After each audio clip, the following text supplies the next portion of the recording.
time to apply pressure. Making the incision. An all-female fighting game from a team that's clearly in love with the genre, Skullgirls makes a strong impression with its eye-catching art and tournament-level aspirations. Just how much punch do these intricately animated ladies pack?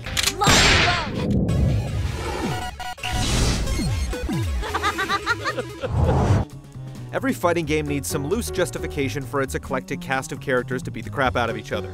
In Skullgirls, everyone is after the wish-granting, girls-only artifact known as the Skull Heart, and there's a lightly written, illustrated story for each character. It's something, but it doesn't really sell the characters. Fortunately, the personalities of the game's fighters really come across in the way they do battle. Good job, kid!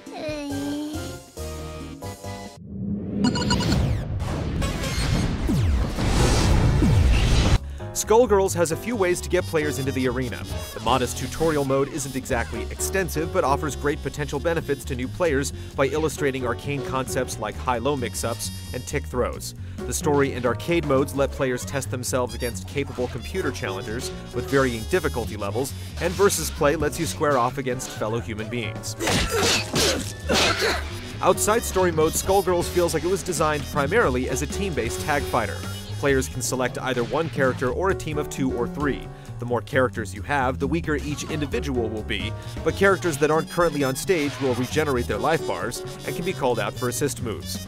The online play works well, but lacks certain desirable but non-essential features like multiplayer lobbies. Matchmaking is straightforward, and while performance may vary, the GGPO netcode powering the online play is capable of providing solid and satisfying bouts over the internet.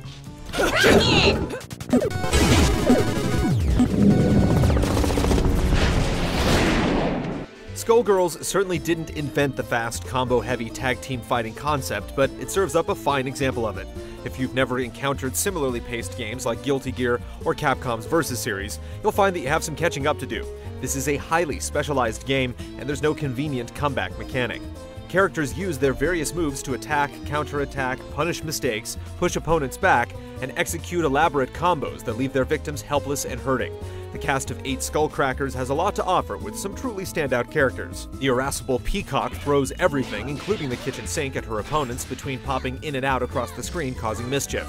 Parasol, meanwhile, is a technical character that specializes in zoning and finesse, and Painwheel is a hovering, horrifying rushdown beast from hell. The top-heavy Cerebella is hugely entertaining and powerful, hanging with classic powerhouses like Zangief and Clark Steele with her mammoth move list, and a living hat that seizes opponents to apply forceful grappling techniques. If you've got the skill, these characters have the potential. The warriors are certainly strong, but there's no ignoring that the number of combatants here is considerably smaller than in most modern fighters, and as a result, the team-building metagame element that naturally flows from tag-based battling feels somewhat underdeveloped. The fact that players can choose the number of characters they send into battle, as well as set almost any move in the game as an assist attack, gives player choice a degree of precedence over fine-tuned balance. But it doesn't appear to be a foolish trade. Skullgirls fighting shows depth and nuance, and the fun is definitely there. Though the game is more concerned with what works than with trying new and novel implementation, Skullgirls does have a few of its own ideas. The ability to detect infinite loops and allow the other player to bust out of them fixes a problem that's afflicted even the most finely crafted games in the genre. And the game does its best to prevent overlapping commands so you don't execute one move while trying to do another.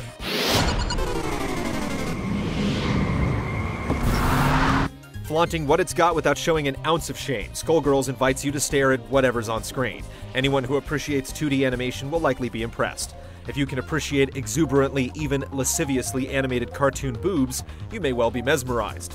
But even if the stylized cheesecake doesn't suit your palate, and you don't get half the clever visual references to other games, there's no denying the artistry displayed in these visually volatile brawls. Everything you see exudes personality and swagger, but the way characters move and animate can overshadow other elements. Backgrounds and effects often seem muted by comparison, and a reoccurring blink and you'll miss it blemish is a little bit embarrassing. The jazzy soundtrack sometimes feels bullied too. It's smooth and catchy, but sometimes a bit too reserved to hang with the wild on-screen mayhem. It's hard to blame the developers for focusing so much on one element though, and while not every piece feels perfectly matched, the game is completely successful in defining its own style. Skullgirls uses its personality and a masterful execution of the genre to punch well above its weight as a $15 downloadable upstart. Even if it isn't quite pound for pound on par with the giants of the genre, it's bold enough to aim for the top, and accomplished enough to put up one heck of a fight. Tell me where it hurts.